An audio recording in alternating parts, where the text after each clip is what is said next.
Welcome to Nerds at Lunch. We're back. No test shows for other podcasts that we'll be doing soon, hopefully. Just me and Pat again this week. I hope you're not sick of us, but we're trying to find more hosts to join us in on these conversations. Dang it, Bruce Tim. Yes, I did ask Bruce Tim. As Pat just gave away, the next couple of weeks we're going to alternate between video game content and this, but we're going to cover most of the DC animated universe. And we're starting with chronologically the last series, and that is Batman Beyond. So what I thought we'd do, first I'll explain the setting, and then we'll go through the episode listing here on Wikipedia. Not all the episodes. I'm not going to go through. We'll be here for 4 hours.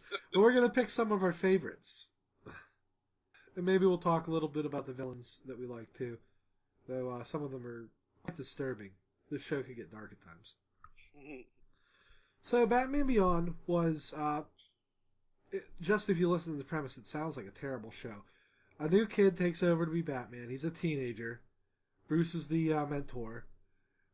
It's set in the future. But instead of being like a cheesy, terrible show, like certain other Batman shows with "the" in front of the title, instead of being terrible, this was really good. And it was dark. It was edgy. Terry was a really interesting and nuanced character. Even his problems were par for the course for a teenager, but they were interesting because you liked the cast. Like, his girlfriend was understandably annoyed with him most of the time. That added, I guess what they did is they basically added a little Spider-Man to Batman. Yep, seems that way to me. He even had the grappling hooks in his gauntlet, so he could web swing sometimes. That's not what it would be called, though. No, it was called grappling up on a rope, but we know what it was really. He could, because Terry didn't have Bruce's training, his suit compensated for that. Yes. He had minor super strength. He could glide and fly. He could turn invisible. He had that cool, two of his fingers were a microphone that could hear through glass. That's a real thing, by the way. You can do that if you have a specific type of microphone. It's really neat. It's probably something that picks up on certain waves. Well, it takes the vibration of the glass. Right. Because but it's pretty neat. The Batmobile I didn't like. Apparently it was designed by a kid. I didn't care much for it. But, I mean, past that, he had some cool gadgets. I liked his batarangs. That they just popped up out of his wrist. And because Terry was a teenager, he could do things Bruce couldn't. Like, have a life and family. So we got a little more into him besides a brooding loner.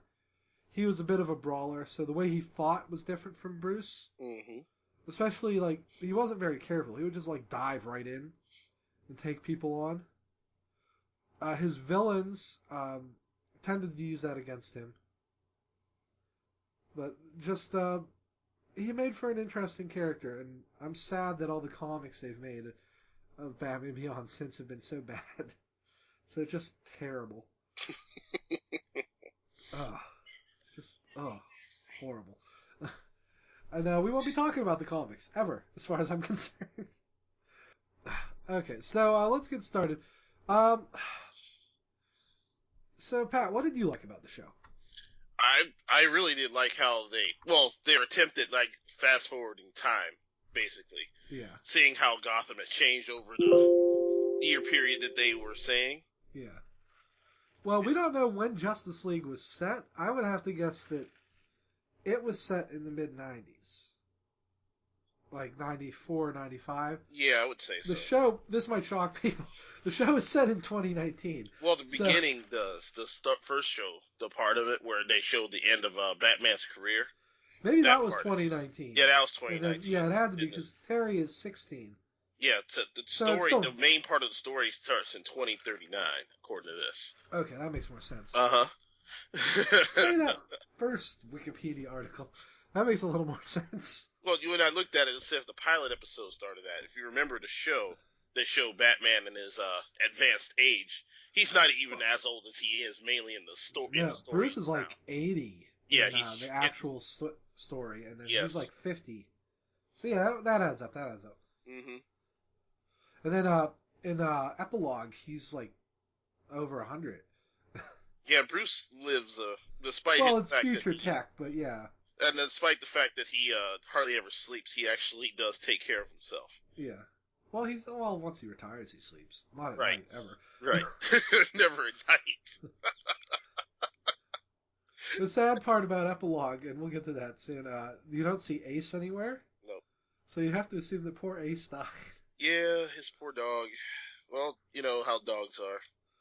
I know, but it was a cute way to introduce Ace the Bat Hound into DC animated canon, and I just hope that they forgot to show him. Because Terry wasn't that old. No. And Ace was probably only like 5 or 6. We'll get to Ace when we start covering episodes. So anything else you liked about it? Well, the need to actually add new villains to the thing actually made more creativity. I like that a lot. Mm-hmm. They made a concerted effort not to use old villains unless Right. it made sense. Mm-hmm. There were plans for Killer Croc, Mm-hmm. Who didn't make it in, except as a cameo as a robot. But they said Croc would still be active because he was part reptile. Right. So he would age slowly. I assume he'd have a new character design. Probably. Yeah. Which would probably be worse. I don't know why they didn't stick with his original one. I liked it a lot better, but I believe the only like villain who was still around was like Mr. Freeze. Mr. Freeze was the head. He's Right. immortal, so they always intended for Freeze to come back. Yeah, that was the Bane- only one I remember.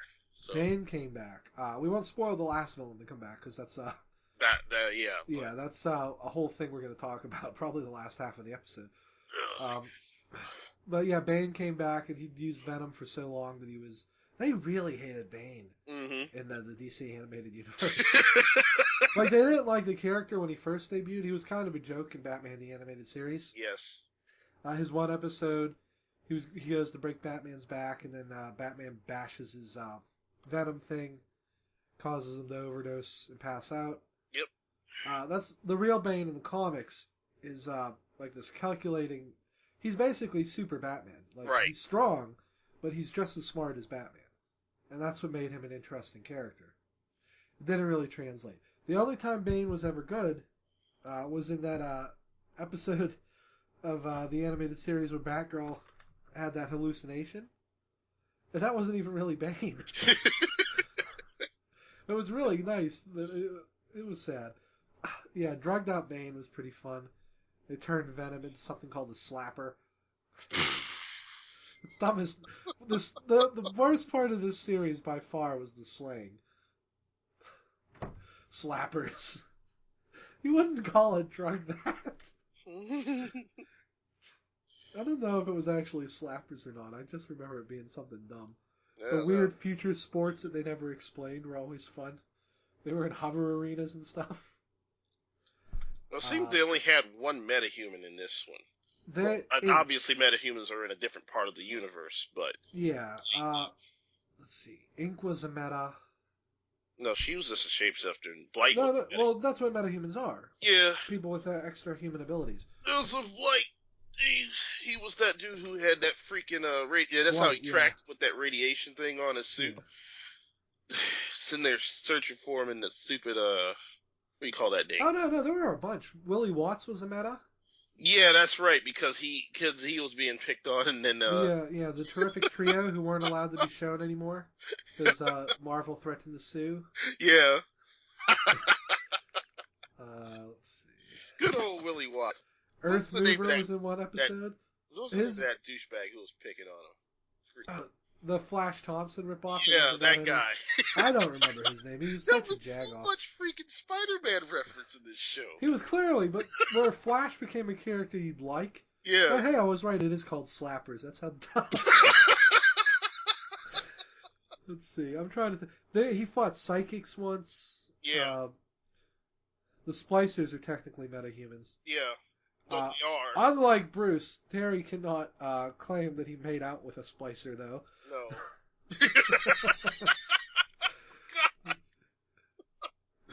That was a disturbing episode. That was...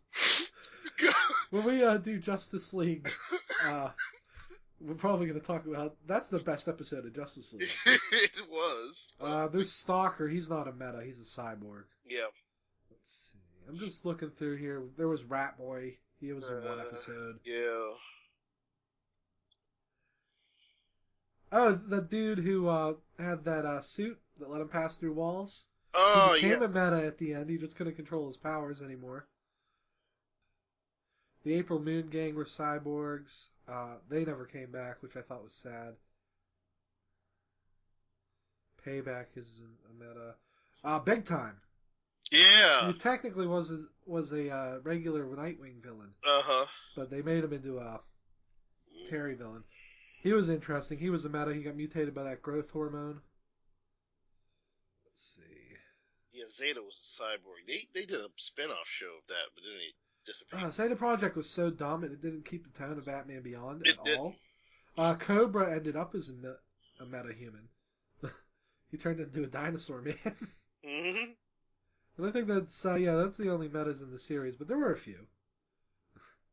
Some of them ended up as metas, which seemed to be a nice punishment for some of the bad guys in the series. I liked his rogue gallery. Like Spellbinder was a neat twist on Scarecrow. Yeah. And Mad Hatter. Curare was the League of Assassins. Yep. Not tied to Ra's al Ghul, oddly enough. But she also killed the entire League of Assassins. So, like that's a badass. Like, she killed every one of them, and then there was nothing left but the leaders. I'm like, guys, I think maybe you overdid it with this one. They showed her face in a model sheet, and it's pretty fucked up, but on the show they never showed it. Yeah. And that was like one of those big mysteries. What's her face look like? It made Terry almost throw up. Yeah. He'd seen some shit at that point.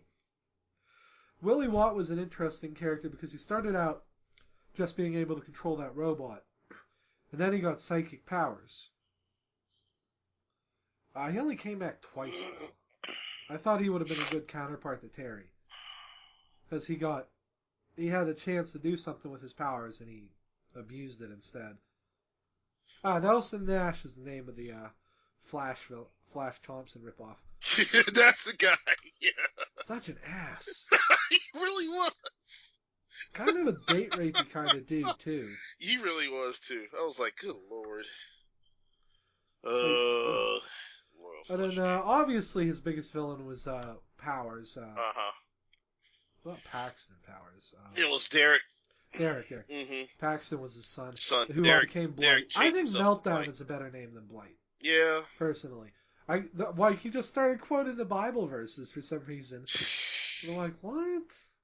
And then they say, oh, you've gone insane from radiation poisoning. I'm like, okay. Let's see. So I think, obviously Barbara Gordon was the commissioner now. Yes, she is. We find out why she's not a big fan of Batman anymore. Not cool, Bruce. She was like 20. Yes. Gross. Well, you know how it is. When you find that out, it's not in like a movie or anything either. No. You just find out. Why don't you like him? And she's like, oh, we used to do everything together. And he's like, oh. And then she gave him that look. He's like, oh. Oh, yeah. Like, oh. And then if you watch the Mystery of Batwoman movie that came out, there's a whole thing where Bruce is avoiding her. Yeah. He won't return her calls or anything. And Tim Drake is like, dude, you have to talk to her eventually. Like, Bruce, that's gross, man. It's just messed up. So let's start going through the episodes. We'll start in season 1. Let's see. I think Blackout is probably... Because, I mean, Rebirth Part 1 and 2 is a typical origin thing. There's really not much in it. Mr. Fix is neat, but he obviously dies. And Derek takes over as like the recurring villain of the series. Fun fact: Mr. Fix was voiced by George Takei. Yeah. Which seems obvious in retrospect. You don't think about it when you're you're watching it, obviously. I mean, very subtle. Yeah. Like, usually you can tell when it's George because he, not that he overacts, but he just has a very distinct voice. But he's really subtle with Mr. Fix. I do wonder why they didn't use extreme heat to help Derek instead of radiation. That seems like maybe didn't plan that through well. I wonder what'll happen if we give him radiation. Well, there's a precedent that it'll give him superpowers, but I don't think so. You got some great scientists there at Wayne Powers.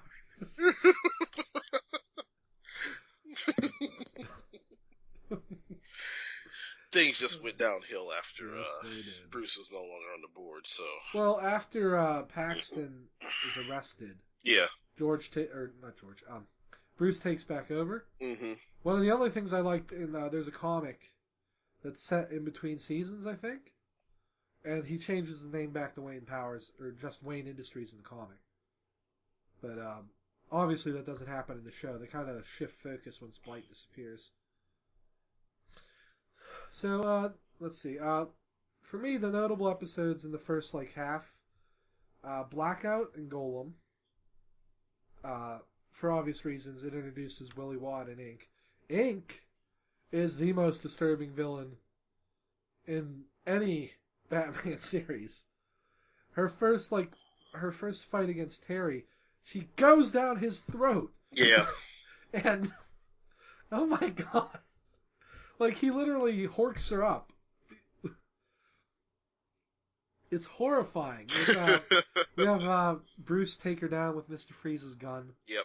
That was neat. He had to wear the Grey Ghost outfit. And this actually has ramifications later when she comes back, because Terry freaks out. Mm-hmm. Because she hit on the Batmobile. Which is it's cool. Her power is she's just like this liquid form. Yep. But there's so much black in the series that it's actually really OP. Yeah. Especially against Batman. Mm-hmm. So he starts sealing the Batcave up. We'll get to that. I think that's the season 2 episode. But she gets frozen and broken into a million pieces. That scream she has. Ink is really creepy. Yep. Then we have Willie Watt with Golem. The Golem was a neat way to keep Batman on his toes. It really showed you that Terry's really got ingenuity, but he doesn't have any experience. Mm-hmm. I don't know why a construction robot has a flamethrower, but other than that, it's obviously to do all the flamethrowing stuff you need in construction. Well, no, it's not. It wasn't.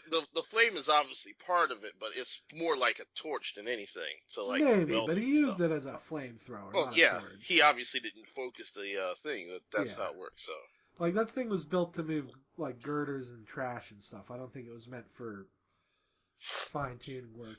It could probably do it though. The goal is destroyed at the end, and they kind of hint that Willie has at least control over electricity. Yes. At the end. His name is Willie Watt. What a surprise. Yeah. They kind of went a different way with that. Yeah. We'll get to that. Obviously, Meltdown is the first appearance of an old Batman villain, Victor Freeze. I really like this episode because it capped off Mr. Freeze's story arc really well. He got his second chance. He was Victor again. He was happy. He had it all taken away from him again. And then he just gave up. It's a really sad episode. And if you're a big fan of Mr. Freeze like me, fuck you, Gotham, by the way. I'm not watching that season.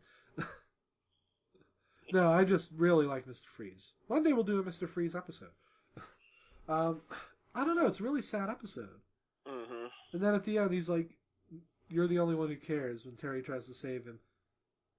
And it's heartbreaking, especially if you follow his arc through the series. He gets angrier and angrier at life. Well, yeah. Until his last appearance in Batman, he's just ahead, and he just wants to destroy the city. Because he's sick of it all. He can't even be with his wife now. His whole story is just sad in the general. So Yeah. how long has he been alive? I mean, really, in that existence? For him, he was a Yes, guy in his like 40s when he exactly. became Freeze, and then he was just ahead, apparently in Wayne Labs, Yeah. for God knows. You're right, like almost 80 years with Hmm. nothing. Nothing. His whole reason for living is already gone. Yeah. So he has nothing to live for anymore. Laura's dead. He's quite rich, according to him, but beside that, he had nothing. Right. Uh, it's horrific when you think about it. Oh, Shriek is one of the better villains. Yes. His episode, his first episode is so good.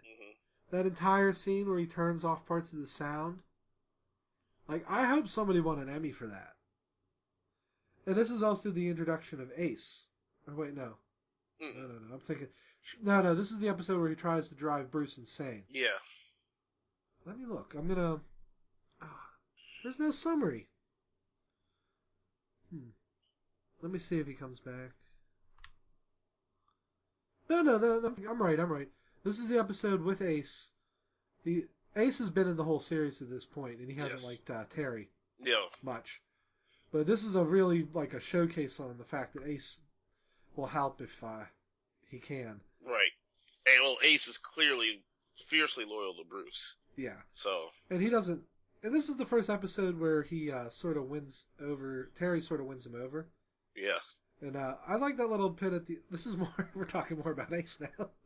But I like that he at the end. Barbara's like, you won't get many rewards, and then Ace just looks and he says, yeah, but the small ones are worth it. Mm-hmm. I like that. And yeah, that's perfect recall on my part, folks. I remember a lot of this pretty perfectly.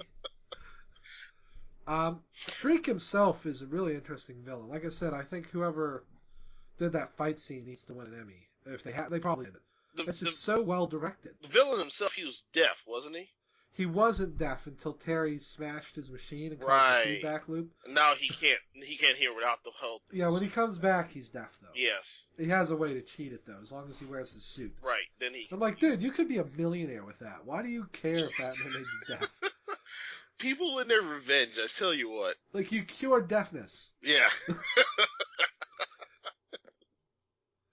You could probably, if he worked on it for a couple days, he'd have it down to a little thing you wear on your belt. Mm-hmm. But he doesn't care. It's still, he's a pretty neat villain. He uses sound waves. He never does anything as cool as that silent fight again, though. Yeah. He's in a couple episodes. Let's see. The Royal Flush Gang. They kind of did this backwards. They did. This is when they first debut. They are not the Royal Flush Gang that appears in Justice League. They are not. They are certainly not anyway related to them. Because those guys, I recall, I think they all turned good at the end. I believe so. Except, what's their names? Ace. Mm-hmm. Yeah. Ace was the robot thing. Ace was the robot in this, but in Justice League it was the little girl. Yes, that's what it was. Yeah. They turn stuff off in this thing. So apparently Batman's taken down like 7 Royal Flush Gangs. There's been a lot, so. Originality. Well, maybe Joker started a new one again? Yeah, I think so. They don't ever mention being related to the Joker. No. This introduces Terry's Catwoman. 7? No.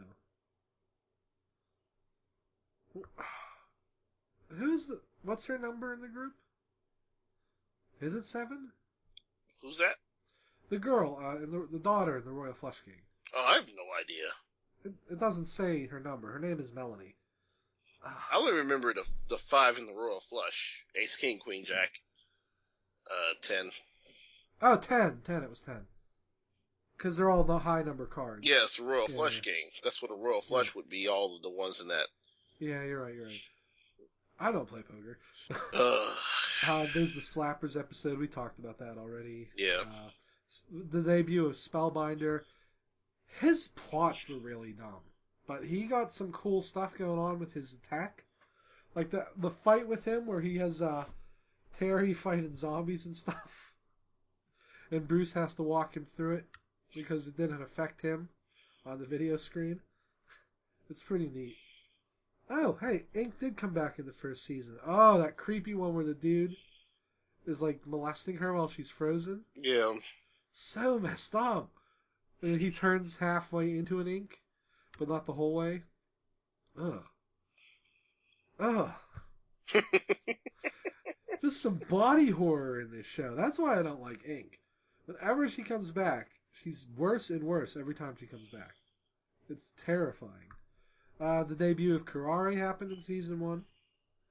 I don't know if Sam Young is a character from the comics, but good for Barbara. Kind of weird that the DA and Commissioner are married, but what are you going to do? Yeah, seems like a, what do you call it? Never mind. It just seems like a conflict. You're right, it's a conflict of interest. Yeah. Because technically, while they're on the same side, Barbara's end goal is a little different. Yes. And a DA typically...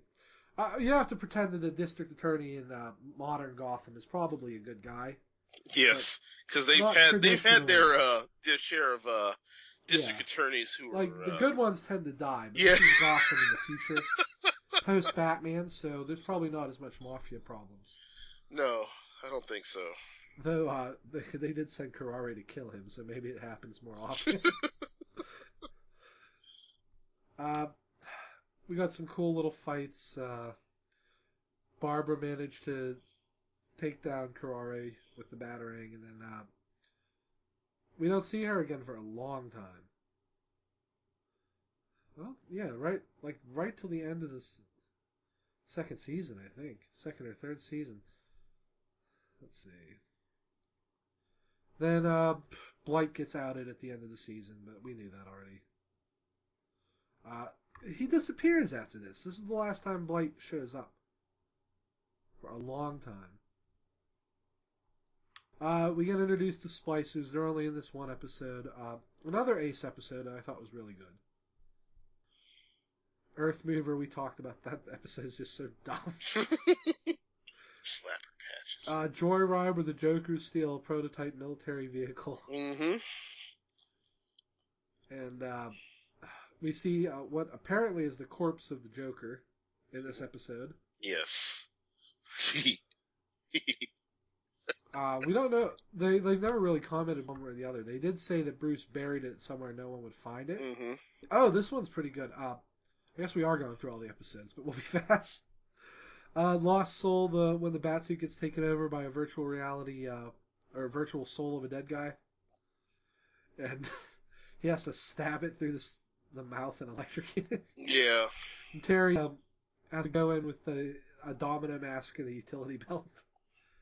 I like this one. This one is an important episode, I think, because it kind of proved that Terry could hold his own. Yeah, he didn't need the suit to become the Batman. And even at the end, Bruce is like, "You can still go out there." Mm-hmm. Like, no, Bruce, you really can't. He's gonna get killed if he does that. This is also, there's only one Batman suit apparently. It seems like poor planning. It does, but I guess he only intended it for only one person to ever wear it. So. Well, I mean, it fits. It stretches to fit the wearer. One yes. Fits also. Oh yeah, they introduced Max this season. A lot of people hate her. I don't know why, really. I don't either. It gave Terry a confidant. Mm-hmm. She covered the fact that he's not that smart. No. Like, he's not a dumb kid. No, he's just not. He's not Bruce. He doesn't have detective skills. Yeah, Waller says it best in Epilogue. She's like, you don't have his brain, but you have his heart. Like, no one's gonna match Bruce Wayne, but Max helps Terry, I think, in important ways. Yes. Let's see. Stalker. Oh, Stalker didn't come in until season 2? That's weird. Yeah. Huh. Stalker's weird because he's super racist. Like, he's a black dude in a tribal outfit with a spear. Mm-hmm. But apparently he went crazy and started dressing like that. It's not like he's from Africa. He was a big game hunter. Yes. I like the concept of Stalker, but oh my god, that costume. I don't know who approved that. It's just somebody terrible. who doesn't have a job there anymore. Probably. Like, there's a way to do that. Mm-hmm. Where, like, just give him the spear. I understand he's all hand-to-hand combat. Mm-hmm. That's fine. Don't give him the tribal garb. That's just not good. It just isn't. No. Ugh. Spellbinder comes back. Oh, Rat Boy. That episode was horrible. Dana gets kidnapped by a guy who can control rats. I don't even understand why.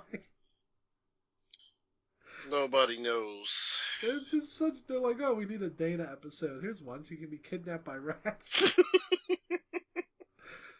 Not a lot of top talent on some of these episodes. The one where he fights the psychics. Mind games. Yeah. The little girl who can force visions into people's heads.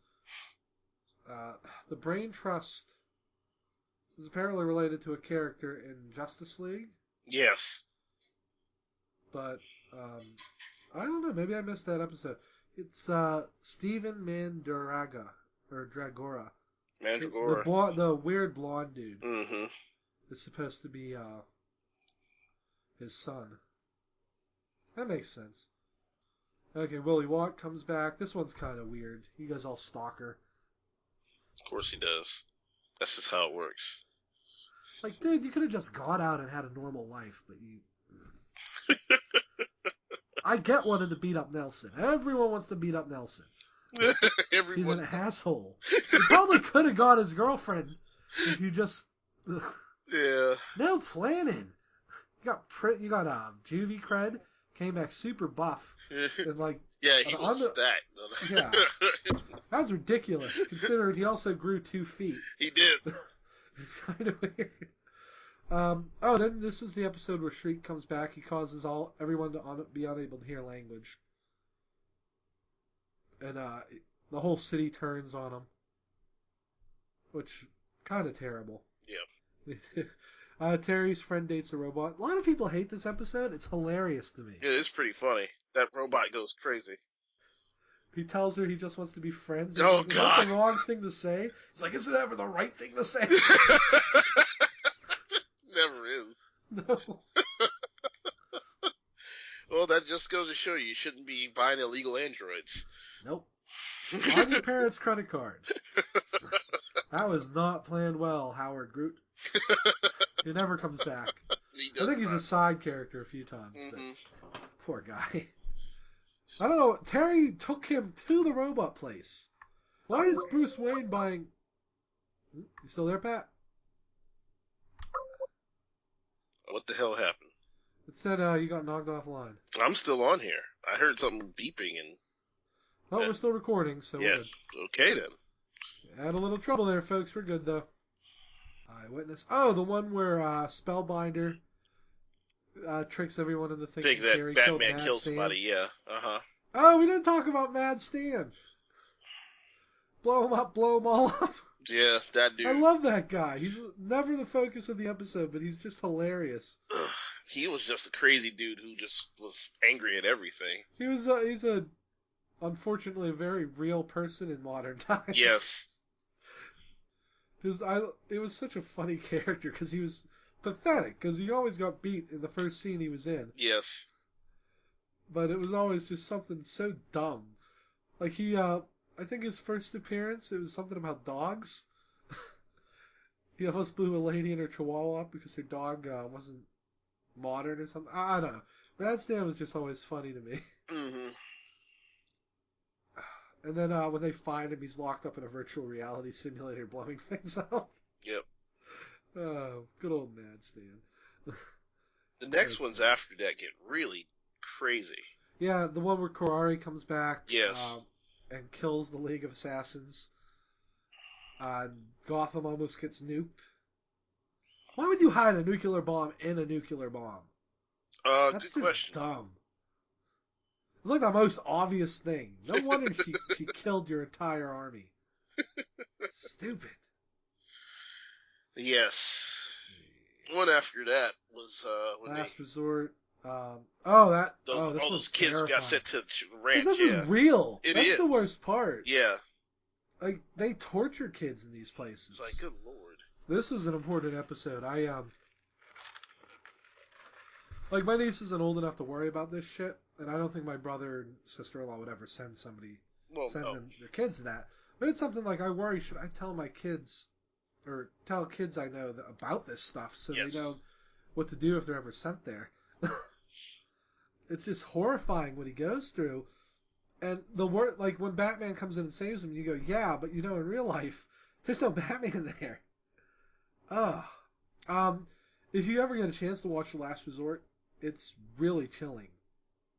And if you should look up child like harsh punishment camps and stuff. I don't know the official name. Yeah. Troubled kid rehabilitation camps. Yeah. Yeah. Look those up. That's a real thing, and the episode is probably lighter than what actually goes on reality. But ugh. Armory's not a really good episode. We meet one of Terry's friends he's never talked to before. Sneak Peek is horrifying. It is. Because the guy becomes incorporeal and falls to the center of the earth where he'll stay forever. Yep. Presumably until his molecules heat up and he dissipates. Yes. That happens to him. He couldn't help him because he was already too late. Couldn't hold on. Yep. Yeah. If only he could have... Oh, terrifying. Bruce is so cavalier about it. He's like, he'll probably keep falling until he hits the center of the earth. Yeah. Everywhere is up there. Yeah. I'm like, oh my God, Bruce. You don't say, oh, he was suffocated. Don't worry. Yeah, no, he just... Fucking Bruce. Well, Bruce Wayne. Nothing. I guess he's used to it, but still. Yeah. Egg Baby. This is probably the only episode I hate. Because he freaking, he had to take that stupid class. Yeah. And of course, which sounds like a good idea, but it doesn't work. No. And the hillbilly villains weren't very funny. No. Ma Parker. They were just trying to incorporate Ma Parker into the story. I guess, but they really did it poorly. Just not try to do that. Like, the Beagle Boys already did it. It was just... it's easily the worst episode. Yeah. Of the series. People might... Like, as a Terry's Friend Dates a Robot is funny. Mm-hmm. Is that something a kid would actually do? Mm-hmm. And this one, no. The only funny part is the end where Dana's like, oh, maybe you'll be a good dad, and he gets terrified. Zeta. Yep. Yeah, fun. Really good. Thought it would be a fun show. They screwed it up. Oh, did they fuck this show up? You meet some girl. Their bad guys are Team Rocket. Yes. Literally two guys whose entire job is to get blown up at the end of every episode. Whatever they did to this show, oh my God, I want to find whoever did this show and just punch him. Also, Zeta apparently got a new head in between. Yeah, he did. Which is weird. I liked his cool little, like, Zeta. Semicircle half moon head thing. I don't know, they made him more humanoid. They changed his voice, too, to Diedrich Bader. It was weird all around. Plague, they fight Cobra. With Stalker. With a secret virus, Stalker's in it. April Moon is probably one of my favorite episodes in the series. Because it has a cool fight. You feel bad for the guy who made the April Moon gang. Yeah. And then at the end, you don't feel bad for him anymore. Nope. It's like, just close your eyes. I'll take care of everything. The drill. Oh, man. I couldn't find the doctor or Bullwhip. Oh, don't worry. I'm sure the doctor will find him. Yeah.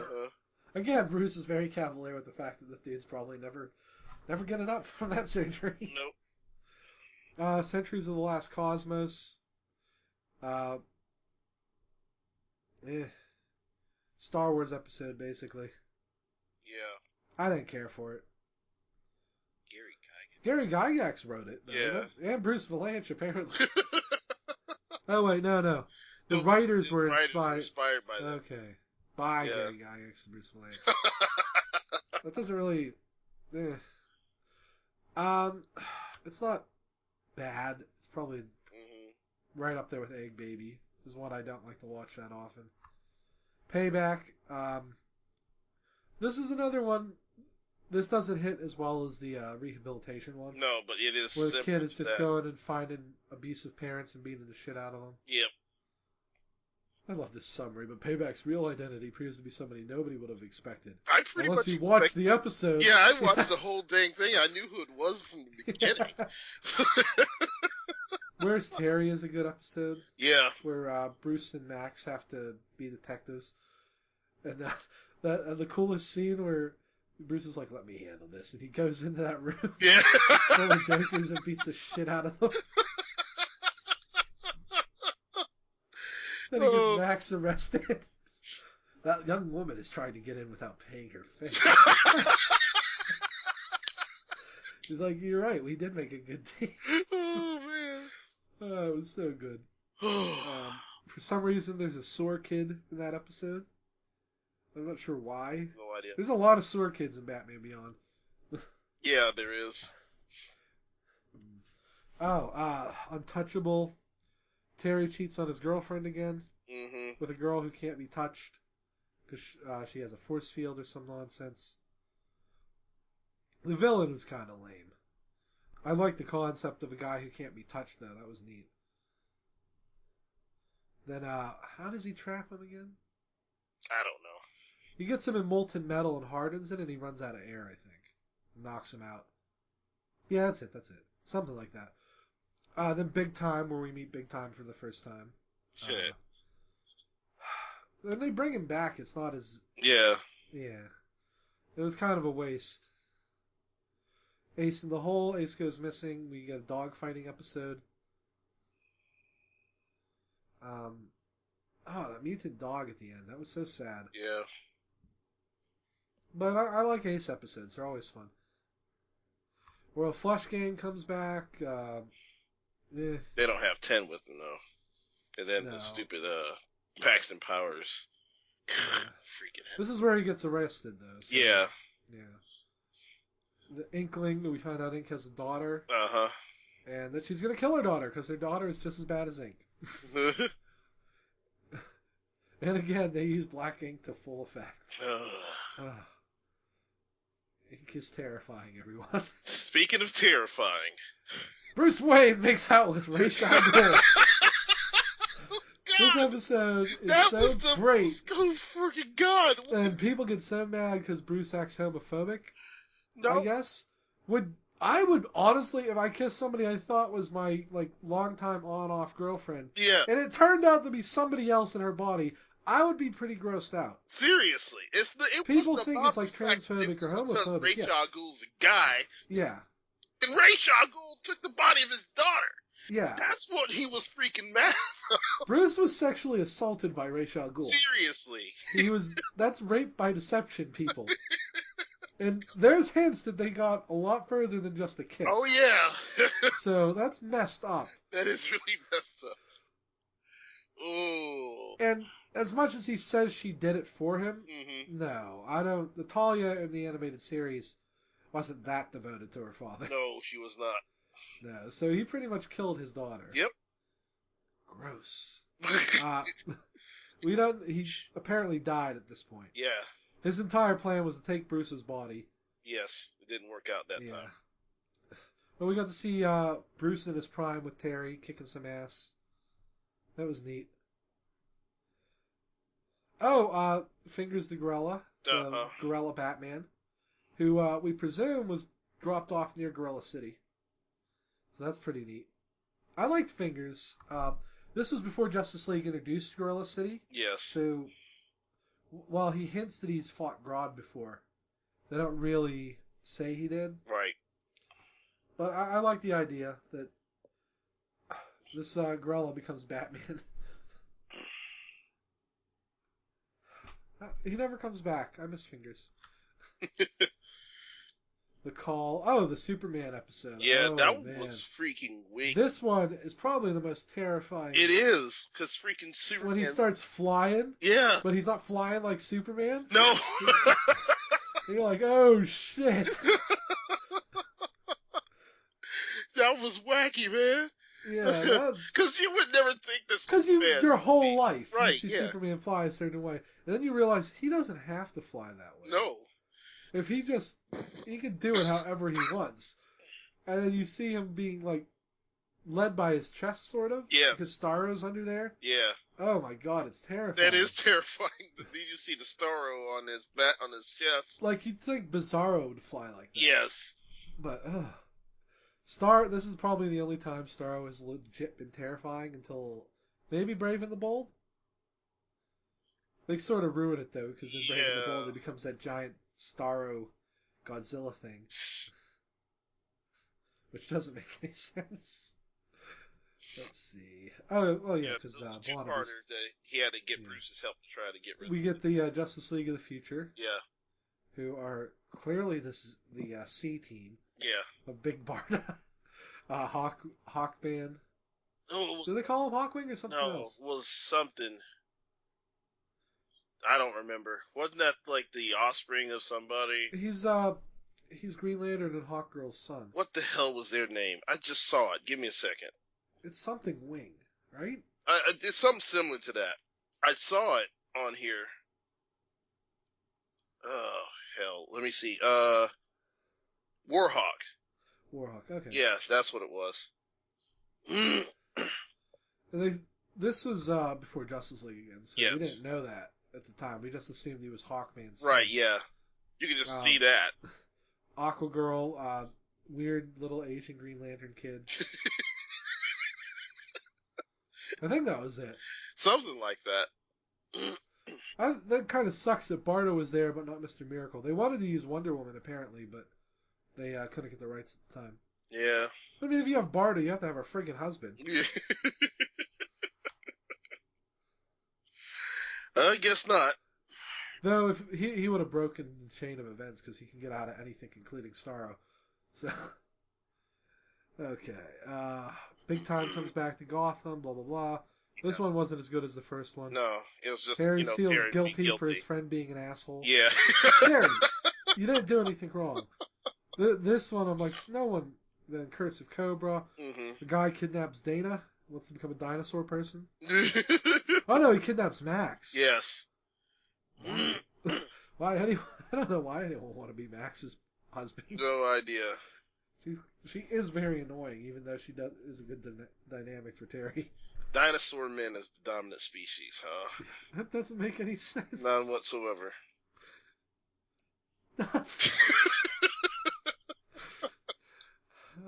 Zeta comes back with his new head. Mad Stan is there. He turns him into a bomb. Mm-hmm. Of course he does. We can just forget this episode ever happened because it's bad. Yeah. And it's related to the horrible show that no one liked. And then the final episode, Terry saves a kid, pulls off his mask. The kid sees him as a G.I. Joe. Uh-huh. But not really. Apparently the kid tricked a bunch of terrorists.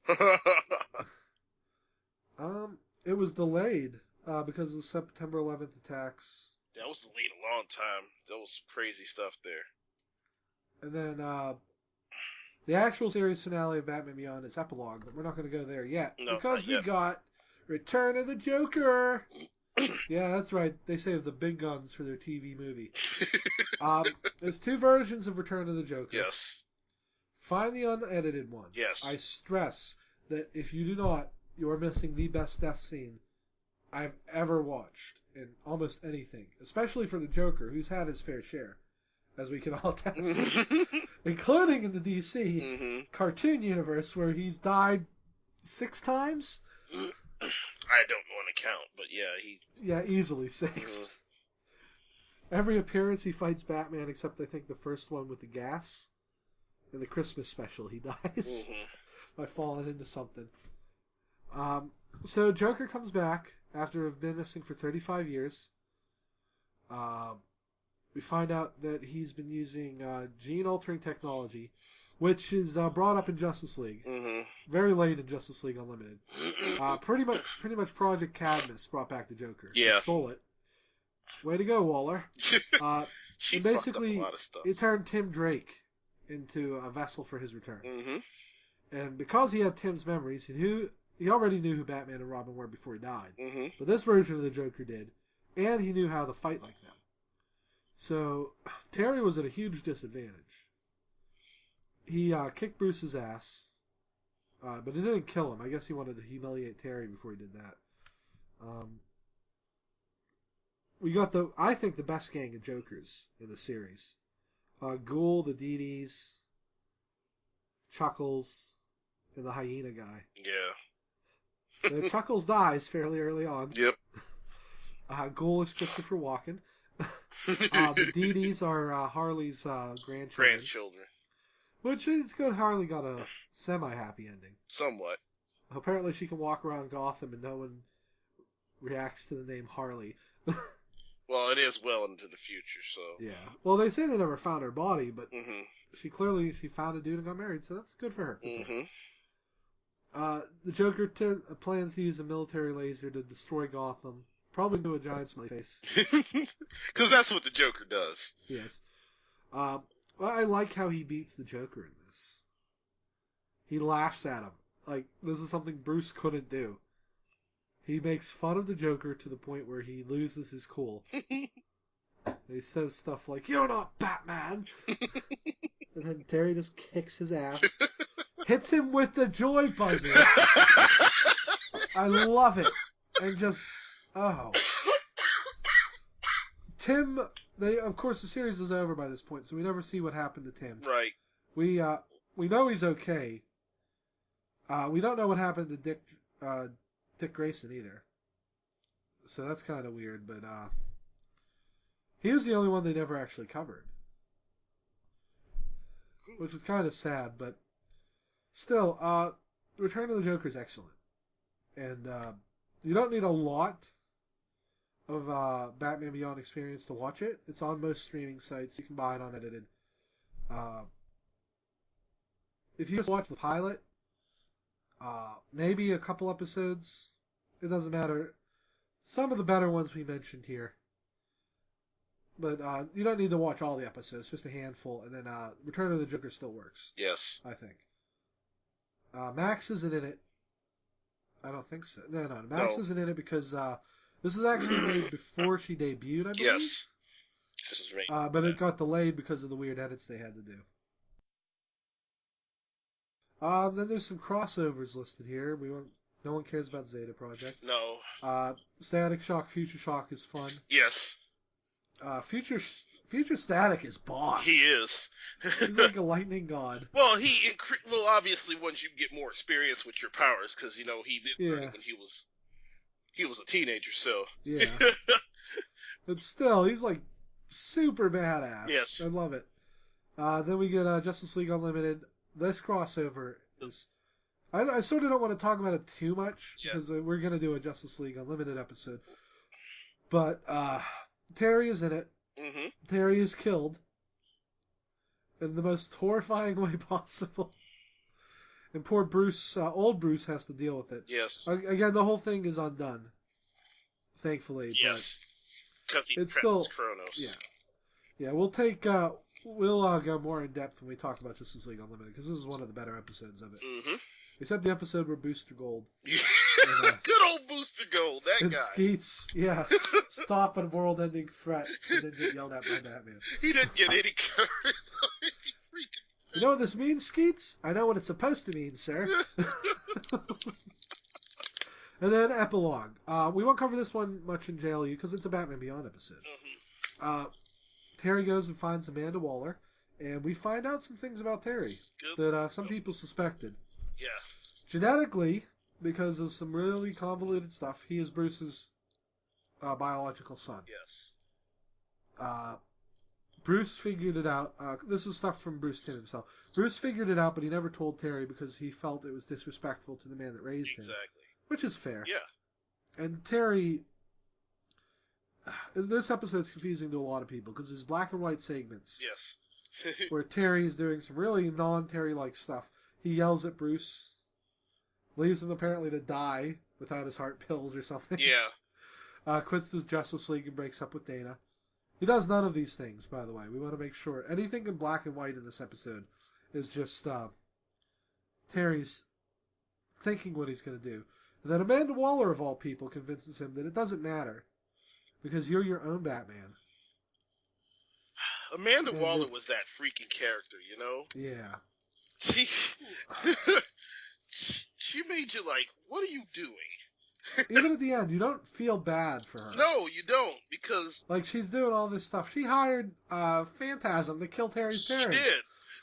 That was her plan. Fucked up. To make him the new Batman. But thankfully, Phantasm couldn't go through with it because she saw the man she loved and the son they could have had together, and didn't do it. But I thought that was a nice little ring to a very forgotten movie. He's going to propose to Dana, and he sort of semi-acknowledges that Bruce is his father, which is nice. It says Terry also begins to start treating Bruce as his father. Maybe somebody didn't watch the entire series up to this point. Because he really latches on to Bruce as a father figure very early on. Like, that's another thing that comic I was talking about bugged me. He kept calling him Mr. Wayne. I'm like, you have never called him Mr. Wayne. Never. You call him Bruce. Like, ugh. But I think that covers Batman Beyond, and it's a really good series. It's not on Netflix. It is not. I went on Amazon to see if it was on Prime because Batman and Superman are. It's not. I don't know where it is. You can't buy it on Prime either. Maybe it's on iTunes. I don't know. The whole series is on DVD. It is. So if you can find it on DVD, you can get it on Netflix if you still have DVD Netflix. I recommend watching it. It's really good. If you haven't watched Batman the Animated Series, you might want to give that a shot first. That's on Amazon Prime. All 4 seasons. At least give that a watch. You don't have to watch Superman. It's not bad if you do, though. My animated series favorite one from that was when Joker kidnapped that guy who was having a bad day. Oh yeah. You remember he decided he was going to do some road rage there, and then he saw who was driving, changed his mind really quickly. What, do you piss yourself in real life? Joker chased him down. We'll probably do regular Batman. We're still doing this backwards, but I like Batman Beyond because it's a good show to go semi-blind because everyone knows Batman, right? And you can go into it dark, so to speak. We'll probably do Batman the Animated Series next. There's so many episodes of that we're definitely not going to do every episode like we did here. But we'll probably narrow it down to the top 15 or so, which is still really hard. That might take a few weeks. Okay. Any final thoughts on Batman Beyond, Pat? Like you just said, it was a pretty good show. I mean, it kind of the issues that they mainly had was continuity is what I was saying. Well, because it came before Justice League. Right. Justice League had the misfortune of having to try to fit into its continuity. Yes. Yeah. But I think it did a fairly good job. It did all right, for what... One or two mini lines that it missed. Right. From what it could do, that's exactly what they did the best that they could with what they had, really. Yeah. I did like it. I really did like that show. Mm-hmm. Me too. So, thank you for listening to Nerds at Lunch. Great music. You can find us on Twitter at Nerds at Lunch, or just follow me at King Riptor. I think I'm just going to start posting updates on my Twitter as well. So give that a shot if you want. You can find us on Facebook, facebook.com/RobotHousePodcast. Robot House! Yes. Pat won't do that every time you log on. I do it every once in a while. Yes, you do. And we're going to get sued someday. I'm pretty sure now, Steve hasn't... matter. Oh, you're probably right. Steve hasn't been on in a couple weeks. He'll be back.